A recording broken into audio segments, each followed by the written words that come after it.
Baik. Assalamualaikum warahmatullahi wabarakatuh. Selamat malam, salam sejahtera untuk kita semua. Puji dan syukur mari kita panjatkan atas kehadirat Allah Subhanahu wa taala, karena berkat rahmat dan karunia-Nya kita bisa dapat berkumpul secara virtual pada malam hari ini untuk mengikuti acara webinar nasional pemrograman web. Yang terhormat kepada Bapak Sanudin, Eskom Mkom, selaku dosen pengampu mata kuliah pemrograman web. Yang saya hormati narasumber Kak Muhammad Fahrul dan peserta seminar pada malam hari ini. Perkenalkan, saya Rio Haryono, selaku moderator yang akan memandu jalannya acara pada malam hari ini. Saya ucapkan selamat datang di Seminar Nasional Pemrograman Web dengan tema Membangun Situs Web yang Responsif, Panduan Praktis dengan Pendekatan Mobile Web, yang diadakan oleh kelas Teknik Informatika 22 Universitas Pelita Bangsa secara daring. Adapun untuk susunan acara pada seminar malam hari ini dimulai dengan pembukaan, dilanjutkan dengan menyanyikan lagu Indonesia Raya dan Mars Universitas Pelita Bangsa. Selanjutnya akan ada sambutan oleh dosen pengampu mata kuliah pemrograman web Bapak Sanudin Eskom Mkom. Setelahnya akan dilanjut dengan acara inti seminar yang materinya akan disampaikan oleh narasumber sekaligus diskusi, tanya jawab, doa, dan diakhiri dengan penutup.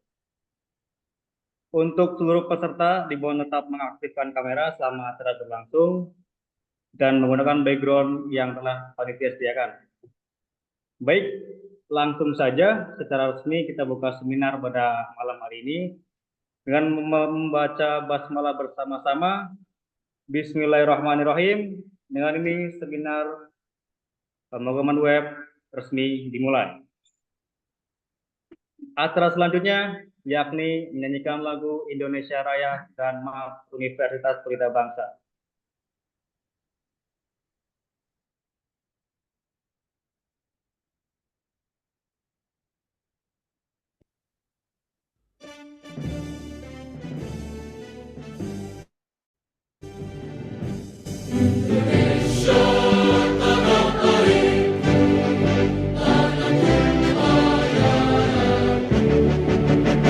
Di sana aku berdiri.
Universitas Pelita Bangsa berkomitmen dengan kualitas terdepan. Universitas Pelita Bangsa membangun pendidikan yang bermutu. Universitas Pelita Bangsa memberikan pelayanan yang terbaik, megah dan terpercaya untuk membentuk karakter juara. Terus maju dan terus berprestasi. Universitas Pelita Bangsa tetap semangat dan terus berjuang, bersatu membangun Indonesia.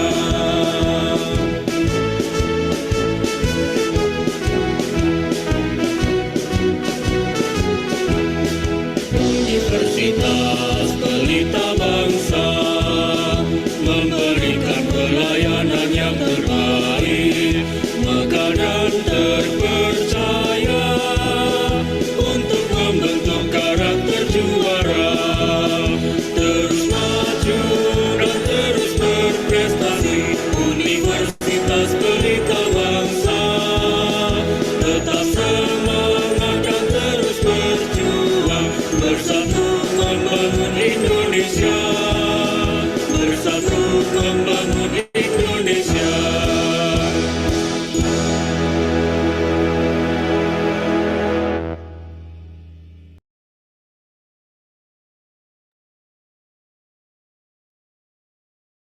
Baik, untuk acara selanjutnya sambutan oleh dosen pengampu mata kuliah pemrograman web Bapak Sanudin S.Com M.Com. Kepada Bapak Sanudin dipersilakan.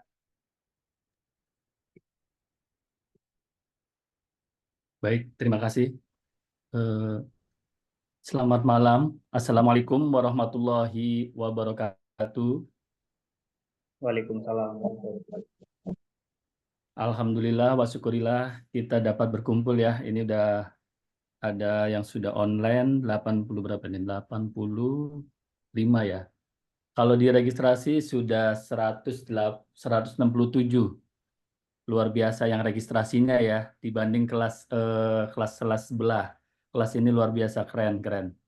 Jadi alhamdulillah kita bisa berkumpul di room Zoom virtual malam hari ini dalam acara seminar Prodi Teknik Informatika kelas TI 22C8 dengan tema pengembangan web responsif dan mobile first. Ya, yang terhormat para undangan, pembicara yang saya hormati dan seluruh peserta yang hadir di room virtual Zoom ini. Sebelum untuk mengawali sambutan ini, kita mengucapkan puji syukur, alhamdulillah kepada Allah Subhanahu Wa Taala atas segala nikmat yang kita rasakan, serta sholawat dan salam senantiasa tercurahkan kepada junjungan kita Nabi Muhammad SAW telah menjadi suri teladan bagi umat manusia. Dalam seminar ini kita berkumpul dengan tujuan yang mulia, yaitu sharing pengalaman dari narasumber kita, yaitu Bapak Muhammad Fahrul, sebagai wujud pengimplementasian kurikulum outcome based education, yaitu OBE ini, yang menjadi sorotan utama dalam konteks pendidikan masa kini.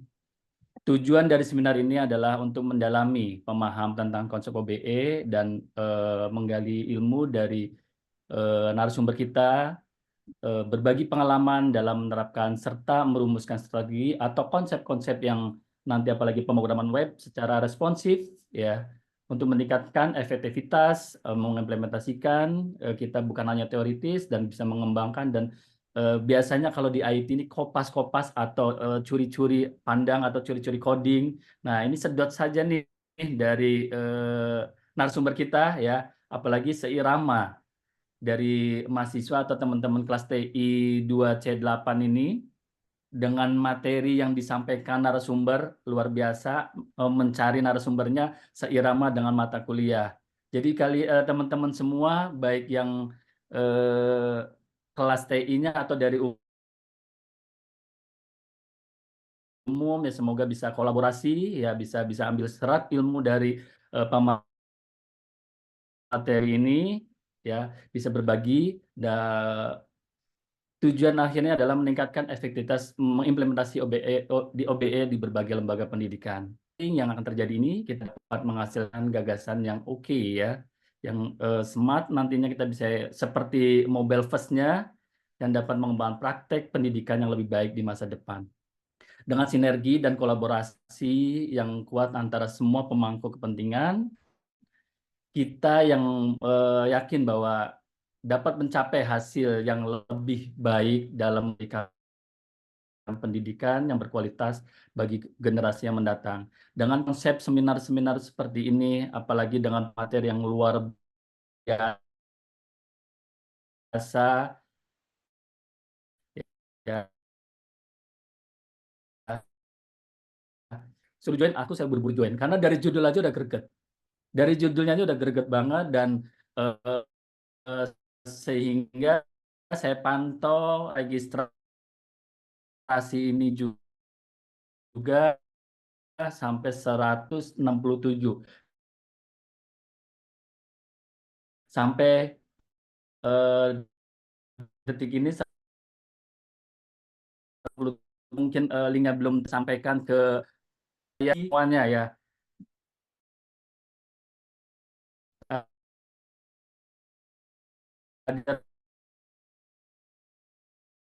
Bisa join ini mumpung masih 10 menit, bisa bersinergi, bisa berkolaborasi, nanti bisa tanya langsung nanti seperti apa nanti ke pemateri ya, sehingga kita mudah-mudahan pendidikan di kita ini yang berkualitas bagi generasi yang mendatang. Baik, terima kasih yang tak terhingga kami sampaikan kepada narasumber yang telah bersedia berbagi ilmu ya nantinya, pengalaman beliau di malam ini. Kepada seluruh peserta yang hadir juga, kami ucapkan terima kasih atas partisipasi dan kontribusi, serta panitia apalagi nih, keren banget dah. Sampai bilang, ini Zoom-nya buruan di ini. Nanti, kalau sesudah di, apa ya, sudah dibayarkan dulu katanya begitu. Luar biasa menggunakan Zoom katanya. Oke, oke. Keren banget. Saya terima kasih banyak untuk panitia penyelenggara di event seminar pemrograman web ini, serta apa namanya, teman-teman semua yang hadir dalam Zoom ini ya. Saya ucapkan terima kasih sudah meluangkan waktu, meluangkan apa namanya, kita harus berjum-juman ya kan, sehingga dalam menghasilkan memperkaya diskusi ini. Saya ucapkan terima kasih buat yang hadir dalam Zoom ini. Semoga ada teman-teman dosen Prodi TI juga yang hadir. Semoga ada, karena saya tadi juga saya share di grup dosen, ya kan. Saya ucapkan terima kasih. Baik, sebelum saya mengakhiri sambutan ini, saya mohon maaf jika ada kekurangan dalam sambutan ini. Semoga acara ini dapat berjalan dengan lancar dan memberikan manfaat yang besar bagi kita semua. Dengan demikian, marilah kita mulai seminar ini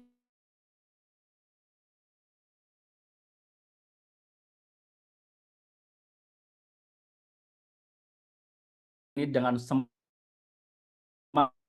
yang tinggi dalam ini akan mempelajari perkodingan ya. Semoga bermanfaat dan meningkatkan mutu yang lebih baik lagi di khususnya di kampus Pelita Bangsa ini. Terima kasih dari saya. Wassalamualaikum warahmatullahi wabarakatuh. Waalaikumsalam. Baik, terima kasih Pak Sarudin atas sambutan yang diberikan. Selanjutnya kita masuk ke acara inti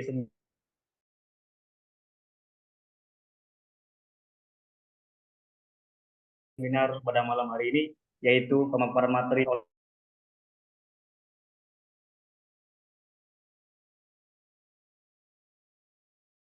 oleh narasumber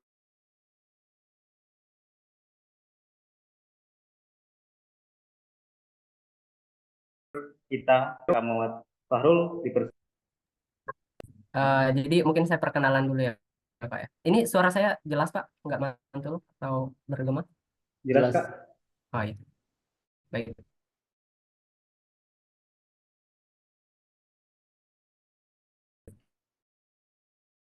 Jadi perkenalkan, nama saya Muhammad, tahun terakhir di Presiden University dan lagi magang di PT Jababeka Tbk sebagai programmer HR, dan saya juga sebagai founder dari Hello Coders dan juga memiliki PT yang baru kemarin eh, saya buat, yaitu PT Fahrul Moneta Paresa. Jadi mungkin sebelumnya saya kenalan dulu ya teman-teman, karena kemarin itu saya tiba-tiba di chat sama Mas Jose ya, itu karena katanya ada untuk webinar ini sharing-sharing session sama teman-teman dari jurusan Teknik Informatika dari Universitas Pelita Bangsa, yang dimana dekat ya dari kampus saya. Jadi baik teman-teman, sebelumnya saya juga pernah kerja di IT Consultant sebagai sistem analis, dan ya itu selama setahun. Dan untuk sebanyak itu selama setahun itu saya mengatasi beberapa jenis website. Jadi khusus di website saja. Jadi mungkin untuk website ini saya sudah lumayan familiar. Dan kebetulan saya juga ingin fokus untuk membangun karir itu di bagian web development seperti itu. Oke, mungkin mungkin kita bisa start langsung ya. Jadi malam ini materi yang akan saya bawakan yaitu membangun situs web yang responsif dengan panduan praktis dan pendekatan mobile first. Jadi sebagaimana responsif ya teman-teman. Ini bisa dilihat penjelasannya bahwa desain responsif adalah pendekatan dalam pengembangan website yang memastikan bahwa sebuah situs web dapat menyesuaikan tampilannya dengan berbagai perangkat. Jadi kita bisa ketahui bahwa sebagaimana riset saat ini 90%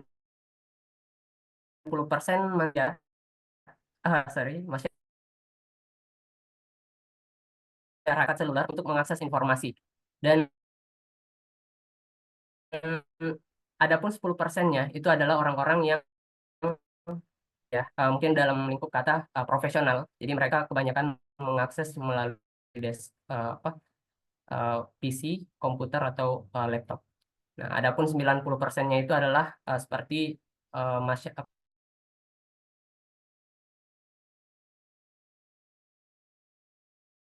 seperti itu. Nah, mengapa penting untuk mempriorisasi, bagaimana yang tadi saya bilang bahwa perangkat seluler ini menjadi sarana utama untuk mengakses internet, teman. Jadi situs website ini bisa dibilang adalah suatu sistem yang bisa dijangkau oleh semua desktop, tapi karena kebanyakan orang yang mengakses informasi itu menggunakan handphone, makanya kita ketika membuat itu seringkali mengarah pada mobile first. Jadi desain mobile first ini seringkali diutamakan untuk mendevelop suatu website. Apalagi website-website yang khusus mengarah ke khusus untuk meng-share informasi. Contohnya seperti majalah news atau Liputan 6 itu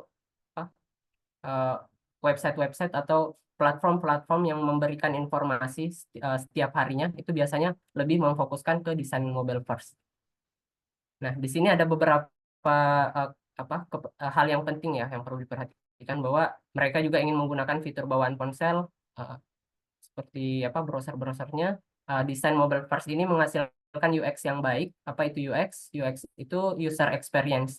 Jadi rata-rata kenapa kita mengarah ke mobile first ini? Itu karena kita ingin lebih mempermudah user, di mana user itu sebagai kita yang ingin mengakses informasi agar lebih nyaman gitu ketika mengakses website yang kita buka ini. Nah, desain mobile first ini dia meningkatkan navigasi. Navigasi itu apa? Dia kayak perintah atau how to use the application. Jadi kita bakal dituntut sebagaimana biar lebih mudah dalam mengakses website tersebut. Seperti itu. Boleh di next, Mas. Nah, mendefinisikan tujuan audiens. Bagaimana kita mengetahui audiens target? Nah, seperti itu tadi, teman-teman. Jadi, kalau kita ingin membuat suatu aplikasi atau website ya, lebih utamanya ke website, kita perlu tahu dong apa target audiens kita. Kemana arahnya website ini yang bakal diakses oleh orang-orang umur berapa, kira-kira cowok atau cewek, ya, jenis kelaminnya ya. Jadi, kita perlu tahu itu semua. Kita perlu research sebagaimana jadinya nanti ketika website ini udah jadi, kita udah ada market untuk mempublikasi. Dan juga sebelum untuk mendevelop website ini, kita udah ada gambaran bahwa kita akan ngarahin ke mana website itu, maka kita sesuaikan dengan umur atau gender yang bakal kita berikan seperti itu. Nah, di sini ada seperti melibatkan pengumpulan data ya, analisis data yang akan kita bagaimana cara menganalisisnya. Mungkin teman-teman bisa lihat bahwa perlu mengetahui bagian-bagiannya kayak tentang usianya, jenis kelaminnya, lokasi geografis, pendekatan, minat dan lain-lain ya. Jadi itu tadi teman-teman. Perlu mengetahui target yang mana website ini nanti kita akan share ke target audience seperti itu. Oke, boleh di next. Jadi ini saya kasih gambaran secara keseluruhan dari poin-poin yang ada ya teman-teman. Karena kalau kita baca dari poin-poin secara keseluruhan itu ya kurang lebih mungkin banyak memakan waktu. Tapi kalau saya langsung simpulkan itu mungkin bisa langsung ditangkap sama teman-teman. Nah, bagaimana menentukan tujuan situs website? Jadi kalau untuk tujuan website itu kita bisa ketahui bahwa website ini untuk apa? Misal untuk jual beli kayak marketplace, ataukah untuk men-share informasi aja, atau juga untuk layanan service yang ya contohnya marketplace tadi ya. Jadi kita perlu fokuskan ke sana bahwa apa tujuan dari website ini kita buat, nanti kita buat tampilannya sesuai dengan kebutuhan yang kita tuju seperti itu. Nah, di sini kita masuk ke pemahaman tentang struktur HTML dan CSS. Prinsip dasar HTML dan CSS yang dibutuhkan untuk desain responsif itu, teman-teman, ada namanya tag semantik HTML. Tag semantik HTML ini seperti header, navbar, main, section, footer, itu bagian-bagian yang menyusun tampilan suatu website sehingga bisa terstruktur. Nah, dengan adanya tag-tag semantik ini, itu yang bakal menyesuaikan responsifnya suatu website ketika kita buat, di mana menggunakan ini namanya tag semantik HTML. Jadi ketika kita nanti udah kuasai yang namanya CSS, itu untuk men-styling bagaimana biar tag semantik HTML ini bisa responsif sesuai dengan desain yang kita akan buat seperti itu. Nah, bisa dilihat di sini ada beberapa intinya ya, kayak penggunaan media queries dalam CSS untuk menyesuaikan tata letak dan gaya sesuai dengan ukuran layar. Jadi penyesuaian layar ya pada layout sistem website kita. Terus ada penggunaan pengukuran fleksibel seperti persentase, relative length-nya seperti M. Biasanya itu kalau di development-nya kita pakai responsif itu pakai pixel teman-teman. Jadi ada yang menggunakan pixel. Kalau persentase ini dia malah terfix. Jadi kita kadang-kala kalau untuk responsif jarang kali menggunakan persentase. Kita sering kalinya menggunakan pixel. Jadi dia lebih responsif ketika kita misal tadi di sini ada grid dan flexbox CSS. Itu ketika kita kasih CSS yang memberikan efek responsif, ketika kita menggunakan persentase itu kadang-kala dia tidak bisa menyesuaikan. Jadi perlu menggunakan pixel. Terus ada optimasi gambar dan ukuran sesuai dengan teknik lazy loading untuk meningkatkan kinerja. Maksudnya apa itu teknik lazy loading?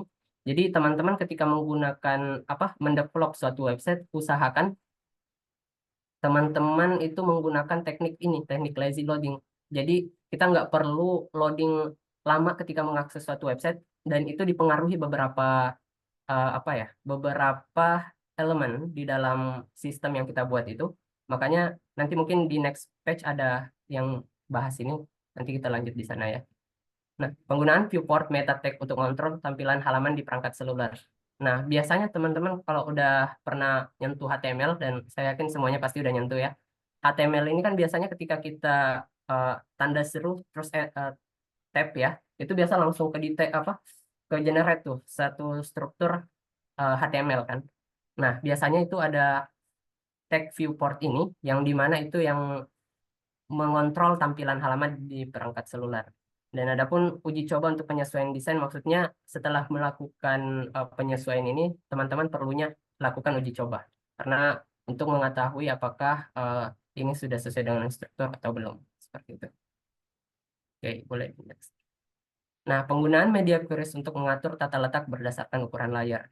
Jadi itu tadi teman-teman. Jadi media queries ini itu untuk menyesuaikan tata letak layoutnya suatu tampilan website itu di perangkat mobile, tablet ataupun desktop yang dimana kita menggunakan CSS itu untuk mengintegrasikan sistem queries ini, media queries ini, dan menciptakan pengalaman pengguna yang responsif dan optimal. Jadi memuaskan mata si user gitu.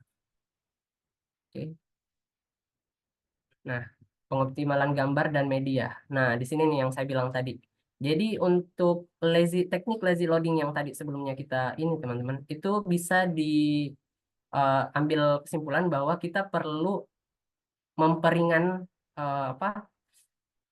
elemen-elemen atau konten yang teman-teman masukkan ke dalam website itu agar terlihat lebih cepat loadingnya. Yang dimana misal contohnya formatnya PNG, teman-teman ubah ke JPG atau ubah ke web page seperti menggunakan CDN atau caching. Nah, caching ini apa? Caching ini caching ya, bisa di cache. Biasanya cache ya. Nah, itu nanti mungkin saya bahas di next slide lagi. Dia ada nanti di sana. Nah, pengoptimalan gambar dan media. Di sini kita bisa lihat bahwa resolusi, jadi untuk mengoptimalkan gambar dan media yang teman-teman sisipkan ke dalam website yang teman-teman akses nanti teman-teman develop, itu perlu adanya beberapa bagian ini teman-teman. Ada resolusi dan format. Itu kenapa itu penting? Karena ketika teman-teman memberikan resolusi yang sangat tinggi dengan format yang sangat tinggi, itu akan nanti memperlambat website teman-teman ketika loading, ketika diakses. Nah, tapi ada caranya bagaimana biar dia resolusinya tinggi namun formatnya kecil. Nah, itu teman-teman bisa menggunakan tadi WebP, type WebP. Kenapa? Karena dia eh, mengubah ukuran namun resolusinya tetap dengan resolusi sebagaimana pada aslinya. Jadi dia tidak mengubah resolusi namun mengubah format. Adapun responsif, ya itu tadi kita harus membuat bagaimana tampilan web yang kita buat ini responsif. Jadi bisa digunakan di berbagai device ya, tapi terutamanya mobile application. Mobile first design ya. Jadi kita sesuaikan dengan perangkat seluler, tampilan perangkat seluler yang dimana kebanyakan orang-orang pakai mungkin kita sesuaikan kalau ukurannya itu kan biasanya di HP itu seperti ini ya. Jadi kita sesuaikan dengan ukuran-ukuran handphone teman-teman. Seperti itu. Nah, terus ada kontrol volume. Kontrol volume ini apa? Optimasi lebar pita. Nah, optimasi lebar pita ini teman-teman, kalau kita membuat suatu tampilan mungkin video, let's say video, itu kan kita nggak mau, saya pernah membuat suatu website, eh, itu tampilannya ketika di web, device laptop, itu dia cukup sederhana. Tapi ketika diakses menggunakan handphone, itu dia terbuka full. Sehingga tidak ada button yang harusnya saya buatkan di di dalam websitenya itu dia nggak kelihatan ketika diakses menggunakan handphone. Dan itu membuat pusing si user. Bisa jadi yang harusnya dia lanjut mengklik button itu dia malah nggak ngeklik. Karena apa? Karena itu tadi dia nggak responsif, nggak sesuai dengan tampilan yang kita buat. Nah, itu tadi optimasi lebar pita. Adapun kontrol volume. Kontrol volume ini apa? Nah, misal ada let's say audio deh. Audio kita putar di websitenya. Tapi ketika kita mau mengurangi suara audio itu, dan let's say kita pikirnya ada orang yang mungkin dia nggak bisa aktif yang audio buttonnya, sehingga dia pengen ngurangin itu susah. Nah, ketika teman-teman nggak buatin kontrol volume, itu yang bakal mempersulit orang-orang yang mungkin ada di kendala itu tadi. Nah, makanya kita harus antisipasi. Jadi kalau misal nanti ada yang seperti problem tersebut, mungkin kita bisa atasi dengan adanya button ini, bagian kontrol volume. Nah, setelah itu mungkin teman-teman bisa uji coba lagi ketika setelah melakukan development, lakukan uji coba lagi seperti itu. Oke. Nah, di sini penggunaan framework responsif. Nah, perlu ketahui teman-teman bahwa CSS itu dia udah memiliki beberapa bahasa, dia sudah memiliki framework ya. Jadi beberapa frameworknya seperti Bootstrap, Tailwind. Nah, itu framework yang cukup terkenal, familiar di CSS ini. atau foundation, sangat umum dalam pengembangan website. Kenapa? Karena biasanya mereka telah menyiapkan elemen-elemen yang sudah responsif sesuai dengan kebutuhan kita sebagai developer, itu untuk dimasukkan langsung di dalam sistemnya kita. Jadi kita kayak menggunakan styling eksternal dari pusatnya langsung gitu. Jadi ya teman-teman yang mungkin malas untuk mengatur responsifnya karena mungkin agak susah ya. Kadang juga kita sebagai developer itu malas membuang-buang waktu yang mungkin kita butuh yang cukup simpel gitu untuk tampilan. Biasanya kan kalau kita tuh development biasa menyesuaikan ke fungsi ya, lebih ke fungsionalnya. Nah, itu biasa teman-teman menggunakan Bootstrap atau Tailwind ini untuk digunakan. Itu lebih mempermudah seperti itu. Nah, adapun penggunaan framework responsif ini menggunakan grid system atau membangun tata letak yang responsif. Nah, di sini jadi kita bisa pilih framework yang responsif teman-teman seperti Bootstrap, Foundation atau CSS Grid. Nah, tapi perlu diketahui bahwa CSS Grid ini itu adalah internal dari CSS-nya sendiri. Jadi kita bisa pilih CSS Grid-nya, nanti bisa kita sesuaikan untuk menjadi responsif. Adapun memulai dengan kontainer untuk mengatur lebar konten, membagi layar untuk menjadi kolom dengan menggunakan kelas-kelas ya, biasanya digunakan div ya teman-teman ya. Nah, terus gunakan media queries untuk menyesuaikan tata letaknya, uji responsibilitasnya, responsifnya, terus menguji tampilan tata letak yang kita sudah buat. Nanti kita perhatikan bahwa apakah ini benar-benar sudah berjalan sesuai dengan sesuai kebutuhan atau belum ya. Jadi kita perlu ketahui bahwa setelah semua development yang kita lakukan perlu adanya testing teman-teman. Jadi itu tadi bisa menggunakan kontainer ya, kontainernya kita bungkus menggunakan div, dan di dalam div itu kita kasih kelas sesuai dengan framework yang teman-teman gunakan, misal foundation atau Bootstrap atau div dari Tailwind. Jadi teman-teman bisa ngambil kelas dari Tailwind itu untuk dipasang di div yang teman-teman gunakan di dalam proses development. Jadi itu langsung secara otomatis langsung mengambil styling dari pihak si Bootstrap atau Tailwind ini, seperti itu. Oke, next. Nah, di sini bisa kita lihat bahwa ada navigasi interaksi pengguna, teman-teman. Di sini ada beberapa nih, ada menu hamburger, navigasi bawah, terlihat navigasi bertingkat, indikator aktif, konsistensi, teknologi pengguna. Nah, biasanya teman-teman kalau kita membuat suatu website, ada yang namanya menu hamburger. Menu hamburger itu apa sih? Nah, mungkin saya bisa contohkan kalau menu hamburger itu ada di, let's say kita buka, apa ya kira-kira ya. Oh, ini email, Gmail teman-teman. Ini nggak kelihatan ya. Jadi teman-teman mungkin bisa lihat aplikasi Gmail ya. Gmail itu teman-teman di bagian pojok kanan, pojok kiri atas dia ada menu yang baris 3 gini. Nah, itu tuh apa? Itu adalah menu hamburger. Nah, itu biasanya digunakan untuk menyembunyikan atau memunculkan opsi navigasi. Jadi kayak memunculkan menu-menu atau submenu yang ada di aplikasi tersebut atau di website tersebut. Nah, biasanya kita menggunakan itu. Jadi lebih responsif. Jadi nggak, biasanya kan kalau di di laptop tuh kita tampilkan biasanya lebih langsung masuk secara keseluruhan kan. Mungkin tetap disediakan tapi dia biasanya langsung terbuka secara otomatis secara keseluruhan.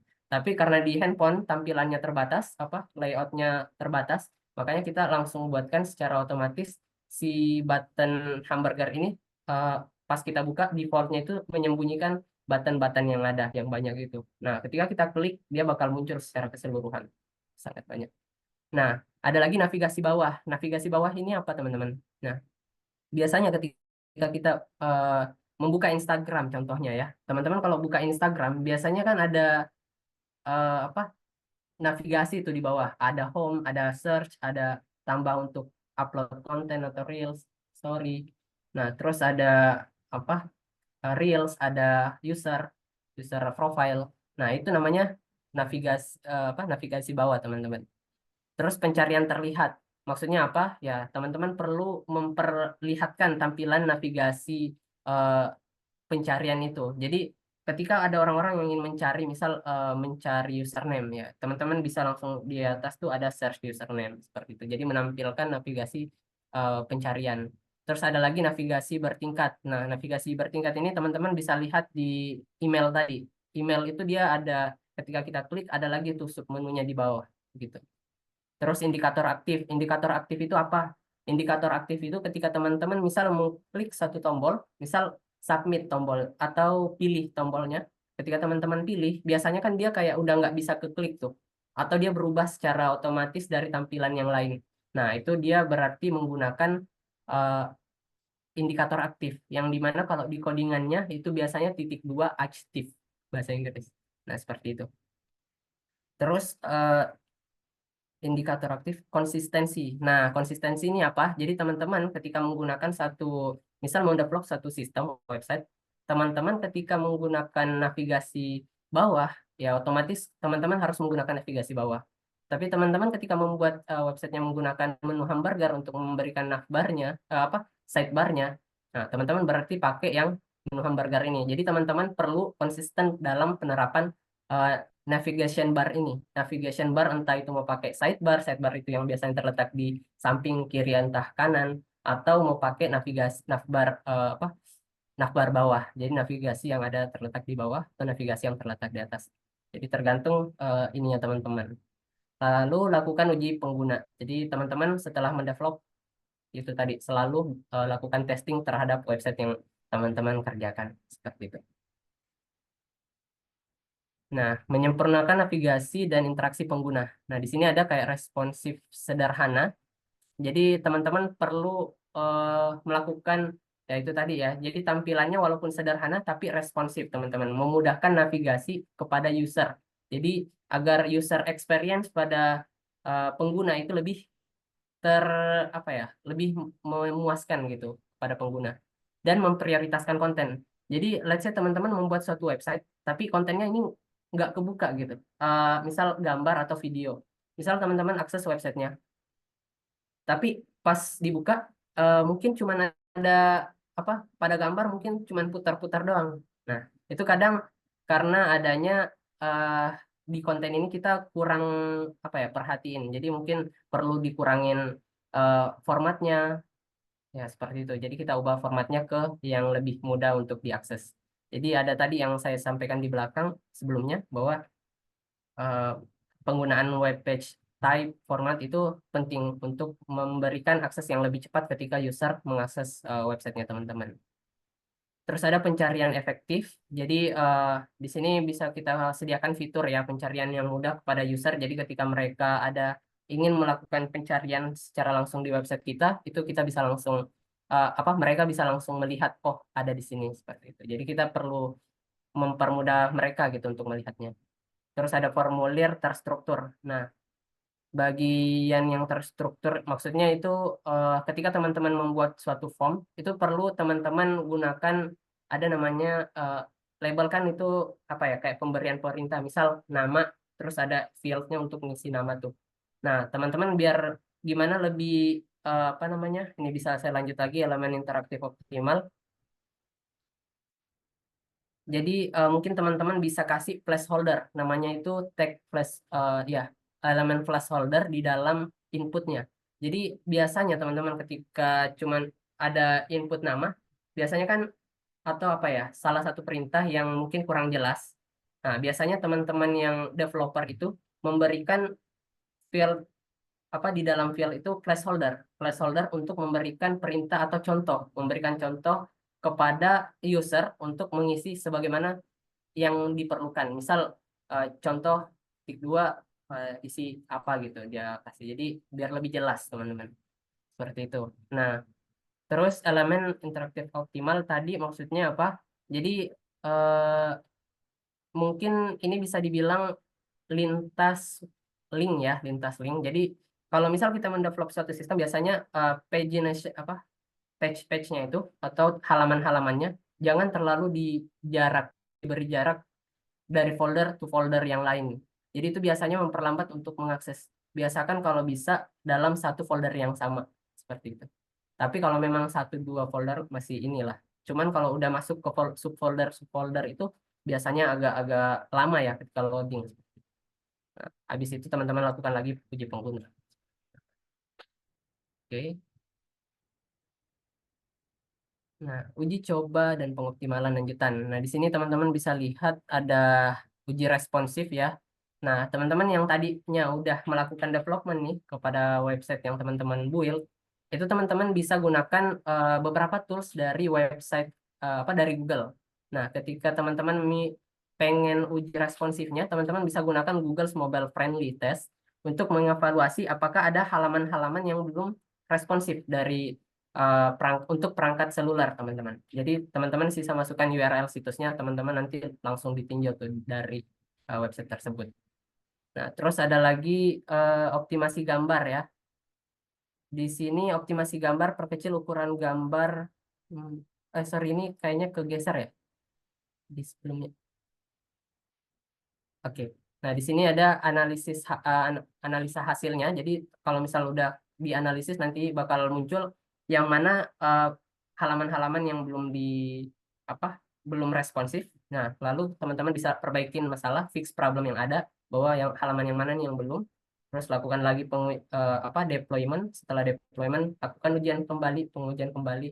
Nah, pemantauan berkala untuk mengetahui apakah ada yang tidak sesuai dari mungkin ada beberapa device yang belum support untuk websitenya teman-teman, sehingga perlu adanya, biasanya makanya ada di suatu website itu diberikan email dan message di bagian akhir. Nah, itu entah memberikan pertanyaan kepada perusahaan atau yang memiliki website tersebut, pertanyaannya entah internal ataupun bagian sesuai dengan website. Mungkin websitenya error seperti ini, jadi dia bisa memberikan informasi kepada kita seperti itu. Oke, mungkin itu saja. Boleh di next. Di sini ada analisis kerja untuk pengoptimalan kinerja situs web. Nah, di sini teman-teman bisa lihat bahwa website yang kita build ini bisa dianalisis kinerjanya. Jadi bisa menggunakan tools dari Google lagi, itu ada Google PageSpeed dan GTmetrix, di mana itu kita bisa mengidentifikasi bahwa yang mana web-web yang halaman-halaman yang ketika diakses itu kecepatannya kurang gitu. Nah, itu bisa kita akses menggunakan Google PageSpeed. Terus optimasi gambar. Jadi teman-teman yang tadi saya tekankan bahwa pentingnya penggunaan web page dan kompres gambar tanpa mengorbankan kualitas visual ya. Jadi kenapa kita perlu mengkompres gambar? Jadi itu tadi mungkin ukurannya 1 MB, tapi ketika kita habis kompres itu mungkin udah kurang, jadinya let's say 200 kilobyte. Jadi teman-teman bisa sesuaikan lah dengan kebutuhan. Nah, teman-teman boleh pakai mungkin 100 kilobyte ya. Itu ya cukup kecil, tapi bisa mempercepat proses loading ketika website teman-teman diakses. Nah, ada pemilihan font yang secara ringan. Jadi gunakan yang ringan seperti Roboto, itu ringan ya untuk di ini. Times New Roman. Terus ada minifikasi CSS, JavaScript, dan HTML. Maksudnya minifikasi itu apa teman-teman? Minifikasi itu maksudnya memperkecil. Jadi CSS-nya teman-teman yang mungkin ada sangat banyak nih, itu mungkin bisa diperkecil. Jadi kayak satu bagian itu mungkin sudah bisa diakses di beberapa halaman dari HTML-nya. Jadi nggak perlu banyak-banyak. Biasanya teman-teman ketika kita juga sebagai developer ya, ketika kita memiliki ribuan baris kode CSS, ketika kita hapus salah satu bagiannya dan kita save, itu sangat lama. Kenapa? Karena itu tadi adanya file yang besar di file CSS kita. Nah, itu sama kayak JavaScript, HTML. Usahakan untuk memperkecil ya. Terus minimalkan pengguna perangkat tertentu. Maksudnya seperti apa? Penggunaan perangkat itu kayak fiturnya teman-teman. Mungkin teman-teman pengen dilihat di tampilan websitenya teman-teman itu cantik sedemikian rupa, sehingga dibuatkanlah misal pop-up yang besar gitu biar terlihat ini. Tapi ada device yang mungkin nggak support sama bagian itu, sehingga mungkin teman-teman boleh menyesuaikan secara keseluruhan kira-kira yang mana yang mungkin sesuai dengan device-device yang lainnya gitu. Terus ada lagi implementasi caching. Nah, ini tadi yang saya bilang caching. Biasanya kita bilang cache ya di ketika teman-teman mengakses suatu website, biasanya ketika teman-teman akses pertama kali itu dia agak lambat agak lama ya ketika kita mengakses pertama kali. Tapi ketika dia udah diakses kedua kalinya atau selanjutnya, itu akan terasa lebih cepat. Kenapa? Karena adanya teknik caching ini, teman-teman. Makanya ketika kita akses itu tadi, dia bisa lebih cepat karena adanya cache ini. Itu. Jadi penyebab suatu website. Dan biasanya ketika ada trial testing lah ya, mungkin bisa dibilang testing. Teman-teman biasanya kalau testing ke klien, biasanya mereka tuh punya cache yang mungkin dia bilang gini, tolong update fitur ini atau fix bugs ini. Nah, ketika kita fix dan mereka coba di halaman yang sama, kadangkala itu mereka masih tetap ada yang error padahal kita udah perbaiki. Nah, makanya kadang ada apa meme yang anak IT itu yang biasa bilang di komputer saya works kok Pak gitu kan. Padahal di kliennya kurang tidak bekerja. Nah, itu tadi makanya ada sistem cache ini. Makanya kita perlu hapus cache yang ada di klien itu. Jadi suruh hapus dia history lama di web yang di URL-nya kita. Setelah itu dia suruh login ulang atau akses ulang websitenya, URL-nya. Nah, biasanya works dari situ. Oke, terus ada optimasi tautan dan navigasi. Nah, jadi kita buat sebagaimana agar website yang kita buat ini mudah diakses dan responsif di semua perangkat. Jadi lebih lebih terarah untuk para user ya. Jadi memperbagus UI UX-nya gitu. Terus ini boleh dilihat ya kayak tombol menu itu perlu diperhatikan untuk disesuaikan dengan kebutuhan market tentunya. Misal untuk orang tua, jadi mungkin kita perlu perbesar tombolnya, atau untuk anak-anak yang mungkin untuk aplikasi anak-anak belajar ya kita buat tampilannya sebagaimana menarik mungkin agar mereka tertarik untuk melihatnya, untuk mengaksesnya seperti itu. Terus ada lakukan uji pengguna testingnya. Nah, kalau misal ada bugs, kita fix. Kalau nggak ada, kita lakukan pemantauan. Mungkin sebulan sekali atau 3 kali sebulan untuk mengetahui apakah ada yang perlu diupdate atau apa. Biasanya seperti itu. Oke, boleh di next. Nah, di sini ada lagi aspek CEO dalam desain responsif. Nah, teman-teman tahu bahwa adanya sistem yang responsif pada website kita itu bisa meningkatkan CEO. Apa itu CEO? Search Engine Optimization, yang dimana ketika teman-teman mencari suatu informasi di browser, biasanya yang paling atas itu adalah yang paling sering dibuka atau yang paling familiar gitu dari informasi yang teman-teman cari. Makanya banyak orang-orang yang mempelajari skill atau mempelajari CEO ini untuk menawarkan jasa peningkatan CEO untuk website orang-orang. Nah, di sini kita boleh lihat ya, jadi peningkatan pengalaman pengguna itu pada suatu website itu sangat berguna. Kenapa? Ketika website kita sering dikunjungi oleh orang-orang, ya tentunya pasti mereka nyaman dengan website kita kan. Nah, itu bisa membuat peningkatan peringkat CEO-nya website teman-teman. Terus ada lagi penurunan tingkat pembelokan. Apa itu pembelokan? Pembelokan itu semacam pembagian bagian dari jadi pembagian dari apa namanya? Misal teman-teman punya siapa ya? Kita lihatnya siapa perusahaan yang bisa dicontoh ya? Atau kita ini aja ya. Jadi kita bayangin aja. Jadi ketika teman-teman membuat satu website, ketika teman-teman misal teman-teman yang arahin ke apa namanya nih HP iPhone misal. Coba kalau untuk user iPhone X arahnya ke website ini biar responsif seperti ini. Untuk ini ke sini. Nah, itu pembelokan teman-teman. Jadi meredirect link yang mungkin pembagiannya berbeda-beda untuk setiap device. Nah, itu kadangkala itu memperlambat waktu muat dalam halaman websitenya. Jadi perlu bagaimana agar tampilan suatu website atau satu websitenya kita bisa diakses oleh semua device. Itu kenapa penting.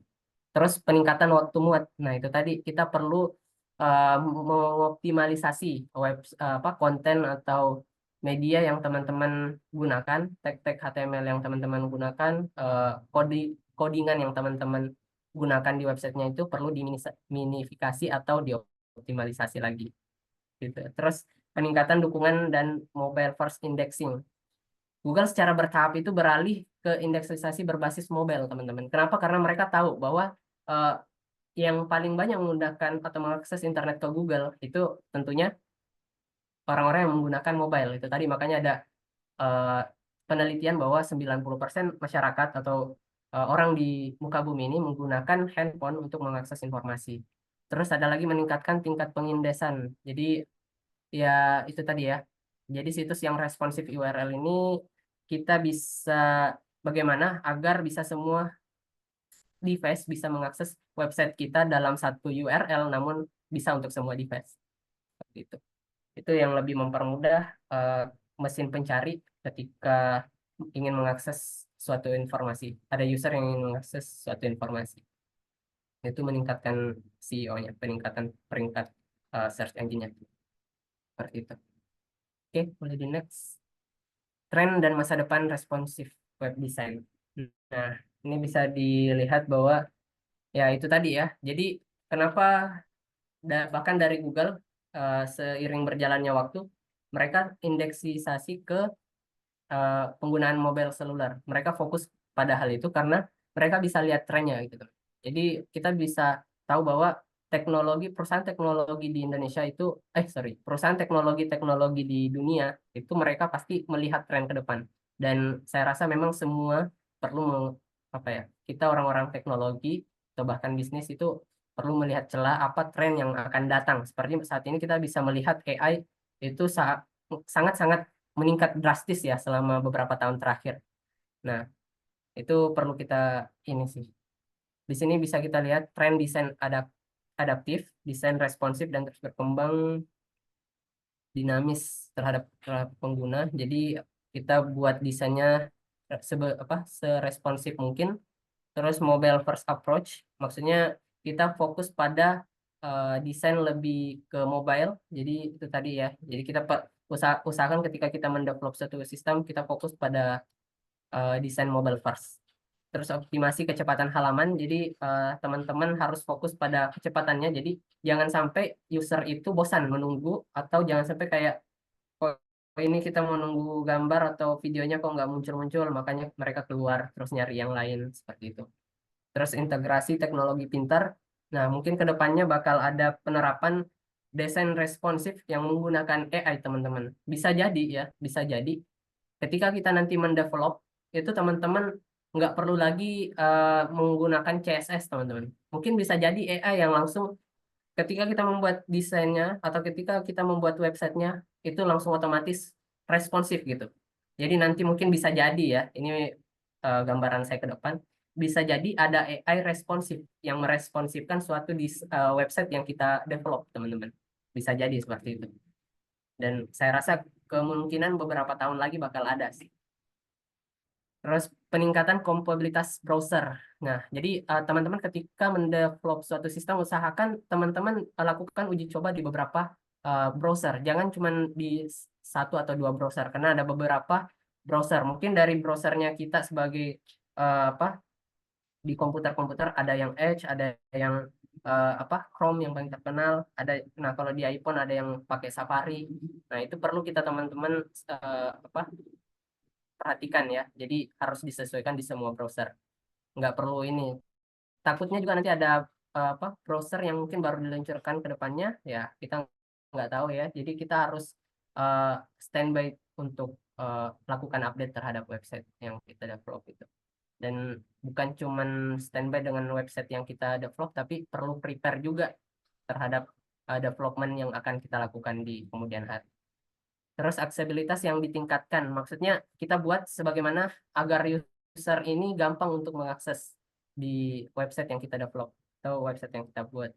Terus pengguna animasi yang bijak, maksudnya biasanya ada anak-anak UI UX designer itu mempercantik banget tampilan dari suatu websitenya. Namun kita yang sebagai developer itu sangat susah dalam mengintegrasikan atau menerapkan animasi tersebut. Nah, itu biasanya ada not respect lah antara mereka, antara developer dengan UI UX designer ini. Ya, sebenarnya memang kita perlu membuat sebagaimana mungkin agar animasi ini tidak terlalu memberatkan website yang kita develop, teman-teman. Selain memberatkan developer, itu juga memberatkan si website itu sendiri. Nah, itu teman-teman nanti ketika di kemudian hari teman-teman mendapatkan suatu desain yang agak rumit, yang mungkin teman-teman nggak bisa, bukan mungkin bisa ya, tapi memperberat ya. Jadi teman-teman bisa pakai alasan ini bahwa itu bakal mengurangi apa eh, apa sih namanya nih, kayak aksesibilitas ketika user mengakses itu bisa jadi lambat atau, nah mungkin teman-teman bisa lihat ketika teman-teman mengakses suatu website atau situs yang mungkin jaringannya teman-teman kurang baik, yang mana biasanya cuma menampilkan HTML-nya doang, CSS-nya enggak. Jadi itu bisa kita ini juga ya, bahwa ada bad apa ada manfaat yang kurang baik lah ketika teman-teman terlalu memaksakan menggunakan animasi yang bagus.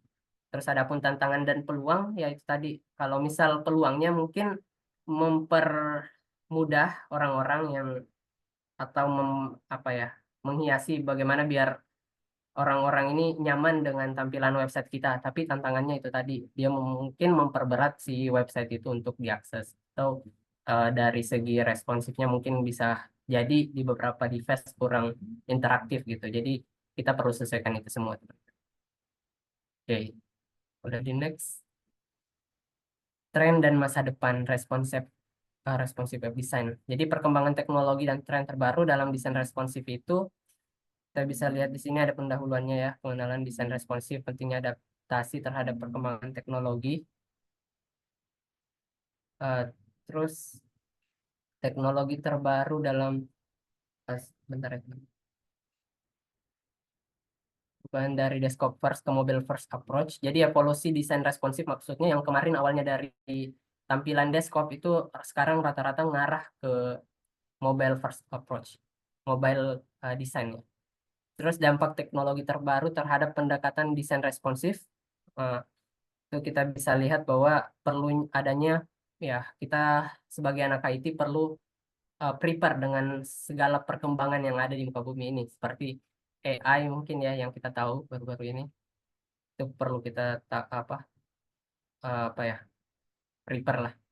Terus ada teknologi terbaru dalam desain responsif. Nah, di sini ada CSS Grid dan Flexbox. Nah, itu meningkatkan fleksibilitas tata letak atau layoutnya tampilan website kita. Terus progress web app-nya, menggabungkan fitur aplikasi dan web, itu sebenarnya juga udah ada sekarang ya, namanya Flutter. Itu menggabungkan segala jenis device dari mungkin website, aplikasi itu udah tergabung jadi satu. Bisa diakses di beberapa device, bahkan Apple yang terkenal bahwa dia berbeda dari Android. Nah, itu bisa diakses secara keseluruhan dari device-device tersebut. Terus media queries level 4, kemampuan penyesuaian tampilan yang lebih canggih. Ya, itu tadi ya. Jadi lebih tertata dengan lebih rapi lah. Terus ada juga dark mode-nya. Nah, ini mungkin teman-teman yang biasanya menerapkan dark mode di websitenya, ketika malam hari diakses bisa menggunakan dark mode, dan ketika siang hari bisa dinonaktifkan, itu bisa. Itu ada juga ya, itu teknologi pengembangan secara keseluruhan, karena dulu-dulu belum ada yang namanya seperti itu, dark mode itu belum ada. Terus tren terbaru dalam desain responsif, mobile first design, fokus pada pengalaman pengguna pada perangkat seluler. Nah, di sini itu tadi ya, kita fokus pada developmentnya yang utama ke mobile first design. Jadi kita sesuaikan dulu dengan mobile first, mobile tampilannya. Nah, nanti baru ke arah karena desktop atau tablet seperti itu. Kita lihat dari sebanyak apa sih yang bakal mengakses web ini mungkin di perangkat mobile apa sih.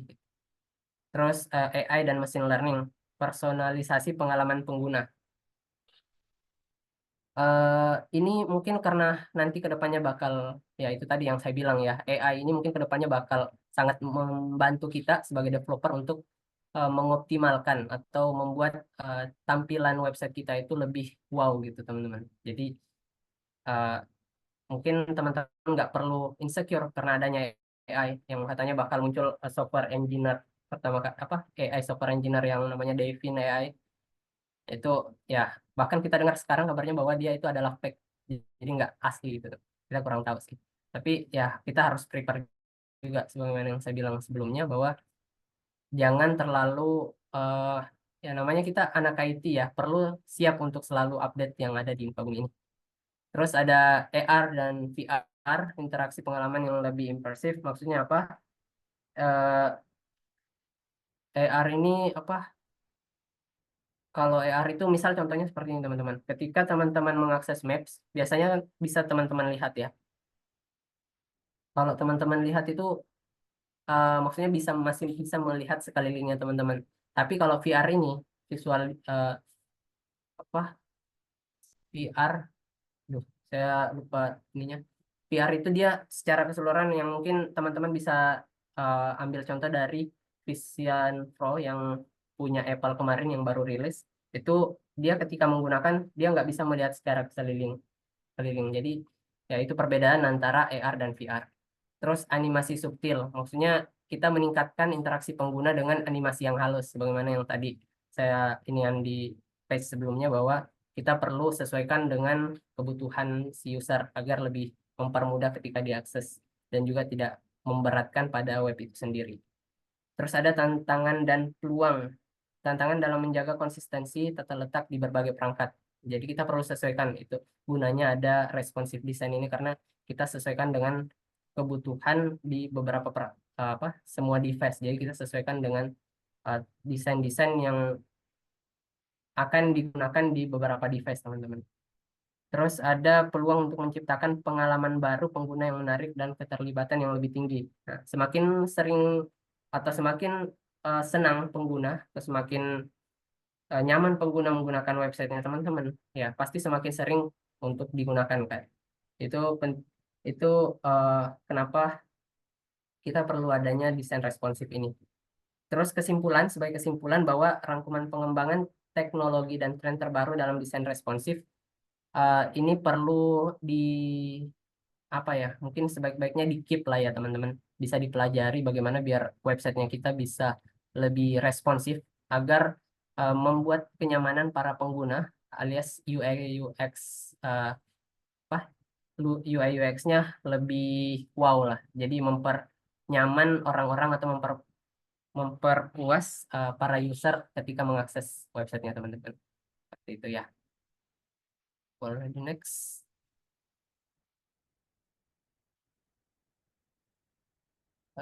Atau sudah? Oh ya. Nah, di sini ada studi kasus dan contoh implementasi sukses ya. Ketika web yang berhasil menerapkan desain responsif dan mobile first. Jadi ada beberapa teman-teman, ada 5 perusahaan. Di sini bisa kita lihat Airbnb itu adalah marketplace dari Amerika. Ini dia ketika kita teman-teman mungkin bisa coba akses nanti ya. Ada Airbnb, Starbucks, The New York Times itu platform news atau berita dari Amerika juga, terus ada Google, ada Facebook. Nah, semuanya udah responsif. Jadi bisa menyesuaikan di berbagai device karena ini memang udah besar ya. Jadi mungkin developernya udah ratusan ribu di sana tuh. Jadi kita wajar lah. Nah, untuk teman-teman yang mungkin baru memulai itu bisa teman-teman sesuaikan dengan mungkin di bagian home dulu, di bagian uh, apa beberapa page-nya dulu ya yang ada di ya mungkin lingkup kecil dulu. Nah, kalau untuk orang-orang seperti perusahaan-perusahaan ini itu udah masuk di ranah yang internasional, makanya mereka sudah apa ya? Ya udah masuk di ranah internasional berarti mereka servernya udah nggak main-main lagi, developernya udah nggak main-main lagi. Jadi teman-teman yang mungkin ada, kalau dari saya sendiri mungkin ada inisiatif dan juga dorongan dari dalam yang ingin keluar berkarir di sebagai web development, tepatnya software engineer ya, untuk mungkin bisa kerja di luar negeri dan international company. Jadi itu teman-teman perlu adanya apa ya dorongan dari dalam ketika teman-teman ingin termotivasi lebih besar lagi dalam mencapai impian. Perlu teman-teman tahu apa goalsnya ke depan, apa tujuannya. Jadi teman-teman bisa menjadikan hal itu sebagai motivasi dan dorongan dari dalam untuk teman-teman yang ingin mencapai tujuan tersebut. Seperti itu. Oke, mungkin itu aja kali ya. Next, masih ada, Mas? Oh ya, masih ada. Oke. pelajaran yang dapat dipetik dari implementasi yang sebelumnya mobile first design ini, ketika kita nerapin sistem responsif itu ya teman-teman, fokus pengguna bakal lebih eh, lebih nyaman gitu ya. Jadi mungkin mereka lebih nyaman ketika websitenya kita responsif dan bakal selalu dikunjungi, dan itu akan menaikkan CEO-nya website teman-teman. Terus konsistensi antar platform ketika teman-teman bisa menyesuaikan tampilan di semua device dengan satu platform teman-teman. Jadi teman-teman misal membuat satu website, di link tersebut bisa diakses oleh semua device dan nyaman untuk digunakan oleh semua device tersebut. Terus mobile first. Nah, inilah mulai dengan perangkat seluler desain dulu. Jadi utamakan uh, desainnya diutamakan ke perangkat seluler dulu. Terus optimalkan kecepatan itu tadi, jangan terlalu banyak menambahkan codingan, tampilan yang wow, tapi ya itu ketika diakses malah lemot. Nah, itu yang menjadi mungkin bisa jadi itu tadi adanya pembelokan yang mengarah ketika dia mencoba mengakses tapi lama menunggu, akhirnya mereka keluar dan mencari uh, referensi lain seperti itu. Iterasi dan pembelajaran terus tingkatkan berdasarkan umpan balik dan analisis. Maksudnya ketika teman-teman sudah mendevelop, usahakan lakukan adanya testing, entah itu dari internalnya teman-teman atau memberikan umpan balik kepada para user yang di marketnya, yang teman-teman tentunya memiliki market ketika teman-teman mendevelop suatu website. Jadi ketika mereka mencoba untuk mengaksesnya, teman-teman bisa memberikan survei ke mereka atau link survei ya. Jadi mereka bisa memberitahu bahwa bagaimana experience mereka menggunakan website tersebut.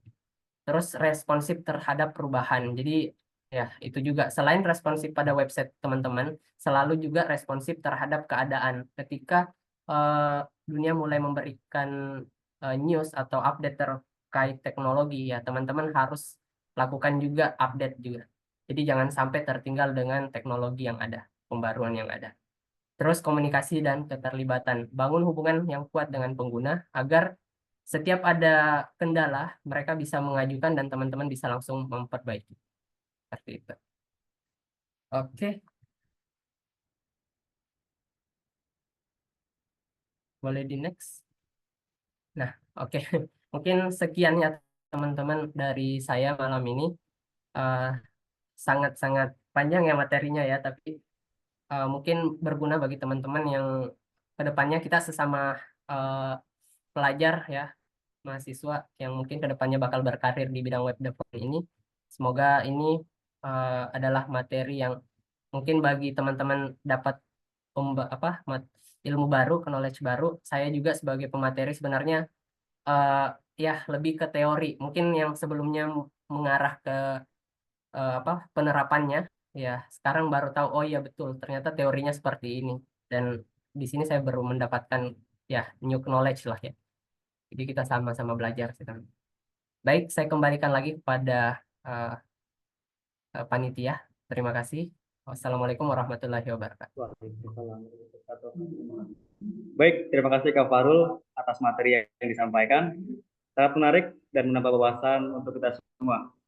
Oke, baik. Untuk teman yang ingin menanggapi atau bertanya, silakan isi pertanyaannya di kolom chat yang sudah tersedia ya.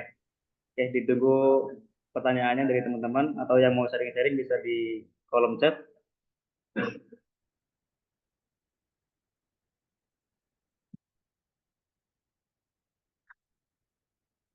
Silakan teman-teman yang mau bertanya atau ada sharing-sharing.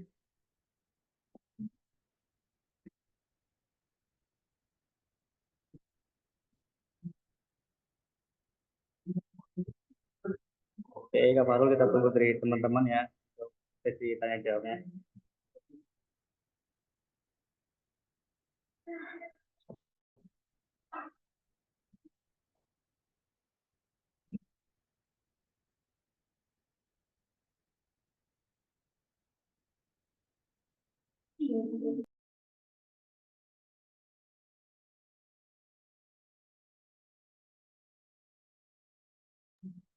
Baik, Kak Raffi Pratama, ada yang bisa ditanyakan?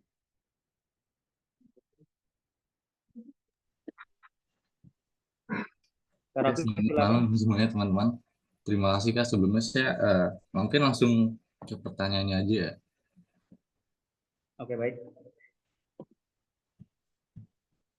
Jadi gini, kan untuk Kak Faru, dalam mengukur keberhasilan implementasi pendekatan mobile first pada situs web itu, metrik apa sih yang paling sekarang itu relevan untuk dipertimbangkan? Gitu aja. Terima kasih. Oke, terima kasih Pak Raffi. Kak Farul, Ya, silakan. baik. Terima kasih atas pertanyaannya Mas Rafiq ya. Jadi yang paling utama mungkin tadi bisa dilihat dari slide juga ya, ada yang memberi tahu bahwa kita bisa menggunakan tools dari Google. Itu ada apa tadi bisa dilihat yang di slide ini. Eh, Coba saya cek lagi. Ini ya, Google Mobile Friendly Test itu teman-teman bisa gunakan, nanti bisa di search aja di Google, nanti bisa masuk ke URL-nya, jadi teman-teman bisa masukkan tuh websitenya teman-teman yang udah di deploy untuk dicek secara berkala bahwa oh ada tampilan yang belum memenuhi standar untuk beberapa device seperti itu. Jadi dia bakal ngasih ke kita pemberitahuan bahwa tampilan ini belum memenuhi kriteria seperti itu. Jadi mungkin teman-teman bisa lakukan perbaikan. Atau teman-teman bisa search ke grup-grup pembelajaran atau grup-grupnya teman-teman lah ya di WhatsApp atau dimanapun itu, teman-teman intinya berikan linknya, minta mereka pendapat mereka. Jadi eh, coba kasih ini apakah ada masukan untuk tampilan website saya. Itu juga paling efektif karena bisa langsung secara real life-nya ya ke teman-temannya. Seperti itu sih. Oke, baik. Terima kasih Kak Farul jawabannya. Cukup terjawab ya, Kak Raffi Pratama. Cukup Pak, terima kasih Oke, sebelumnya. terima kasih. Eh, Selanjutnya yang teman-teman yang lain barangkali ada pertanyaan atau sharing-sharing, dipersilakan ya.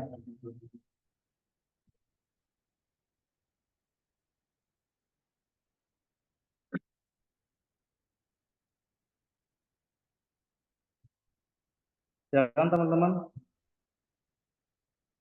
ditunggu pertanyaannya.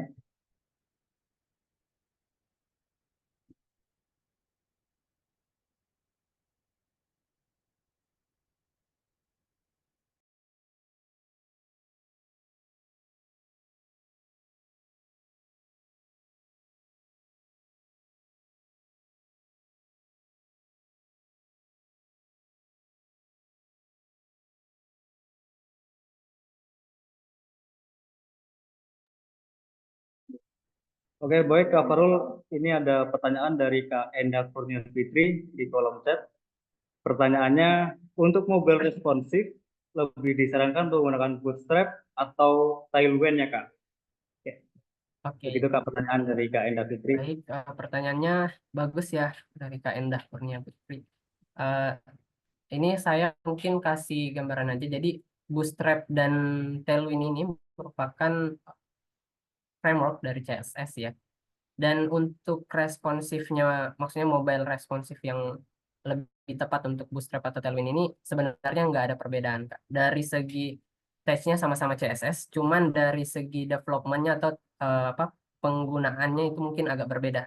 Jadi kalau Bootstrap dia adalah ininya eh, codingan-codingan khusus yang memberikan kelas, sedangkan Tailwind yang dimana dari kelas itu nanti ya semuanya bakal pada satu tujuan sih Kak, bisa responsif. Tapi kalau untuk better mana dari Bootstrap dan Tailwind, biasanya teman-teman kalau dari saya itu dan para teman-teman yang biasa di bidang ini tuh lebih ke Tailwind teman-teman. Katanya lebih lebih apa ya? Mungkin lebih enak gitu dari segi user experience-nya. Itu sih. Jadi kebanyakan ke Tailwind. Tapi ketika ditanya apakah mobile responsifnya apa better yang mana, bisa digunakan secara eh, dua-duanya, Bootstrap dan Tailwind. Tapi kalau untuk ditanya better mana dari segi penilaian saya sebagai dan teman-teman yang menggunakan Tailwind seperti itu.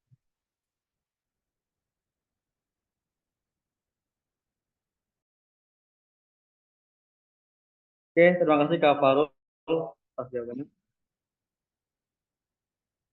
Kak Farul, ada pertanyaan juga dari Kak Rizky Mubarok Mhm. bertanya cara agar bisa memahami pemrograman untuk pemula bagaimana? Oke, Dari jadi Kak Mubarok.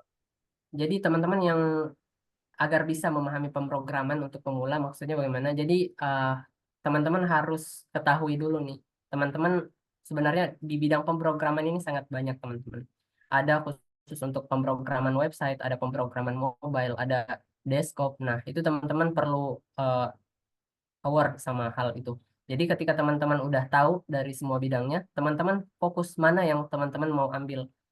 Misal teman-teman mau fokus ke bidang web development ya, teman-teman fokus ke bidang web development dulu. Terus teman-teman harus tahu lagi dari di web development ini sangat banyak teknologi yang bisa digunakan untuk mendevelop satu website. Nah, teman-teman perlu fokus juga tuh dalam satu bahasa lagi.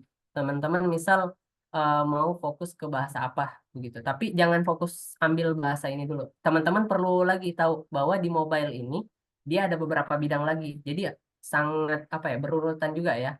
Jadi ketika teman-teman udah tahu mau masuk ke bidang mana, teman-teman harus tahu masuk di bagian part mananya lagi. Nah, misal web development ini dia ada 3 part teman-teman. Ada front end, ada ada front end, ada back end, dan ada untuk database.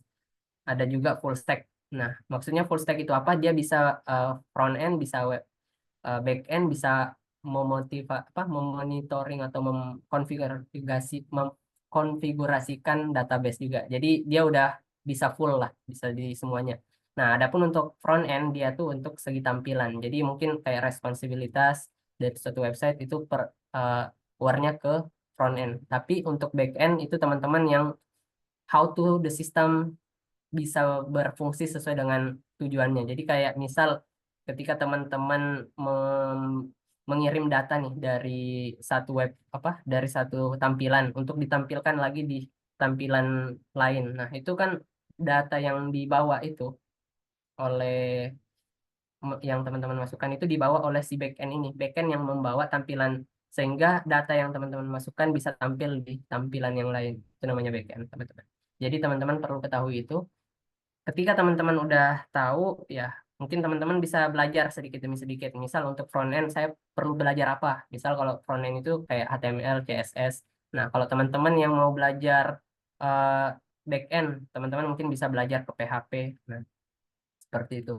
Teman-teman yang mungkin nanti mau belajar untuk secara basicnya ya, pemrograman ini, mungkin teman-teman bisa join di kelas saya. Kebetulan saya bakal open regis lagi di next month. Ini sekalian promosi juga ya. Dari Hello Coders itu teman-teman, sebenarnya dia itu adalah educational platform yang bisa mengajarkan teman-teman eh, pengembangan website karena memang saya fokus sebagai web development. Jadi nanti teman-teman yang mau belajar itu saya bakal ngajarin dari penggunaan HTML CSS lalu mengarah ke PHP karena kita pakai backendnya sebagai PHP ya. Terus nanti untuk database-nya kita pakai MySQL. Itu udah bisa full stack untuk mengerjakan suatu website teman-teman. Itu mungkin terjawab lah ya untuk Kak Andri dan Kak Rizky. Oke. Oke, baik Kak. Terima kasih jawabannya. Kak Farul, ada pertanyaan lagi dari Kak Andri Dwi Cahyadi. Pertanyaannya adalah, apakah bisa membuat web tanpa coding? Mhm. Seperti itu, Pak. Oke.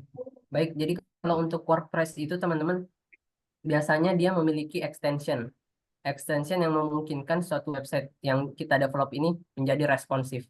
Nah, itu enaknya ketika kita menggunakan si WordPress karena memang ada penyedia dari pihak ketiga ya.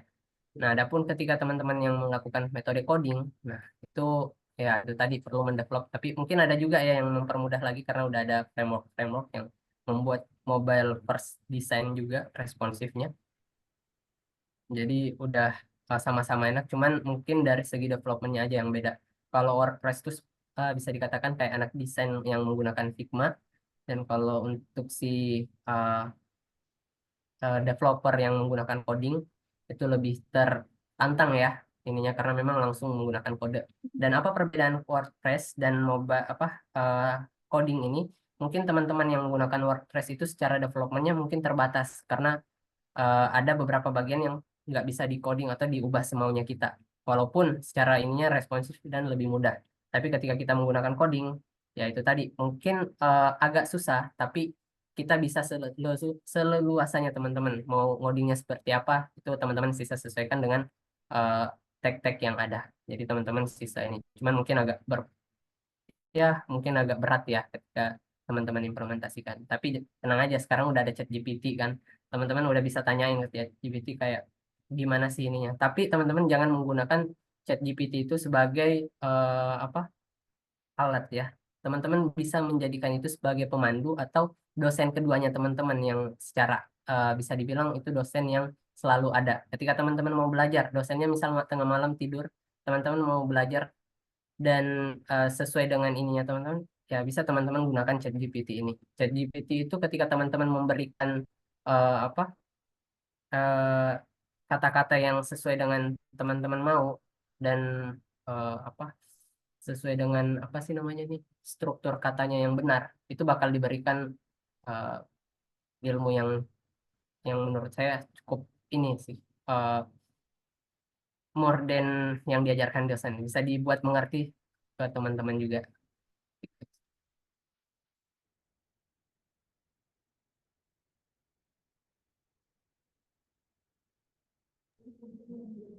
Kalau ditanya apa framework yang umum dipakai, bisa apa bedanya framework yang sering dipakai?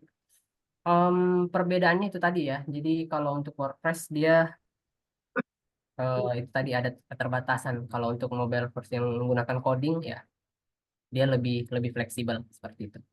Itu sih perbedaannya. Oke, Ada lagi? terima kasih Kak jawabannya. Untuk sesi tanya jawab sudah selesai ya. Sekali lagi saya ucapkan terima kasih kepada Kak Muhammad Fahrul telah mengisi materi seminar pada hari ini. Semoga bisa bermanfaat untuk kita semua. Panitia akan membagikan sosial media beliau di kolom komentar. Himbauan untuk para peserta seminar mengisi link absensi yang sudah disediakan di kolom komentar dan menyatakan bukti kehadiran seminar dengan screenshot atau kamera.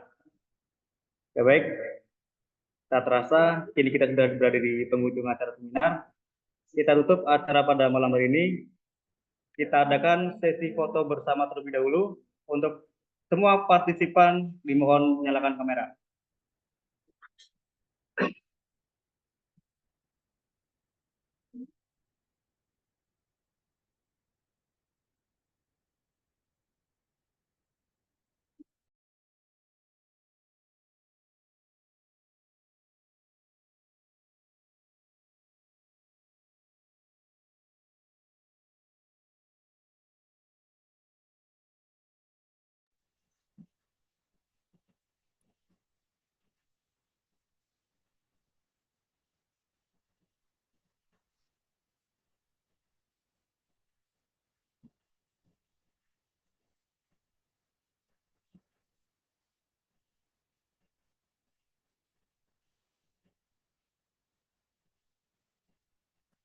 Oke, terima kasih.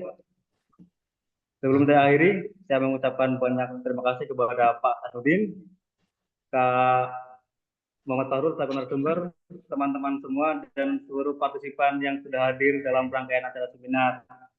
Ada banyak sekali masukan maupun pelajaran yang bisa kita dapatkan.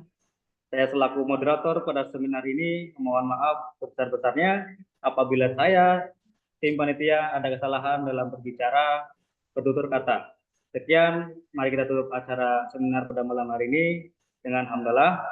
Alhamdulillahirobbilalamin. Acara seminar pada malam hari ini telah selesai. Terima kasih partisipannya. Sampai jumpa kembali. Terima kasih. Terima kasih Terima Pak. kasih, Pak Angga. Terima kasih. Terima kasih teman-teman. Sampai jumpa. Assalamualaikum. Waalaikumsalam.